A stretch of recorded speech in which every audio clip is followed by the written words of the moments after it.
Hello welcome to mini vlog. So ఇవాళ what I eat in a డేలో first అయితే over night oats అయితే తింటున్నాను అనమాట బ్రేక్ఫాస్ట్కి. నెక్స్ట్ వచ్చి లంచ్లోకి కాకరకాయ ఫ్రై, ఇదైతే శనగల పొడి వేసి చేశాను, సూపర్గా వచ్చింది. అండ్ అలాగే బీట్రూట్ రసం పెట్టాను అనమాట.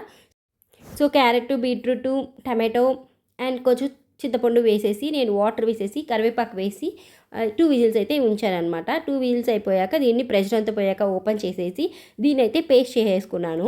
అలాగే మనకి రసం పౌడర్ అయితే ప్రిపేర్ చేసుకోవాలి. దానికి మిరియాలు, జీలకర్ర, ధనియాలు, అలాగే వెల్లుల్లి, కరివేపాకు వేసి గ్రైండ్ చేసి పక్కన పెట్టేసుకున్నాను. సో ఇప్పుడైతే పోపు పెట్టేసుకొని అందులో ముందుగా మిక్స్ చేసుకున్న వాటర్ని, బీట్రూట్ రసాన్ని ఇందులో వేసేసాను. అలాగే ప్రిపేర్ చేసుకున్న పొడి, సాల్ట్, అలాగే పసుపు వేసేసుకొని బాయిల్ చేసేసాను. ఇందులోనే కొత్తిమీర వేసేసి బాగా బాయిల్ చేసేసాను అనమాట. సో ఇప్పుడైతే మన లంచ్ ఇదనమాట.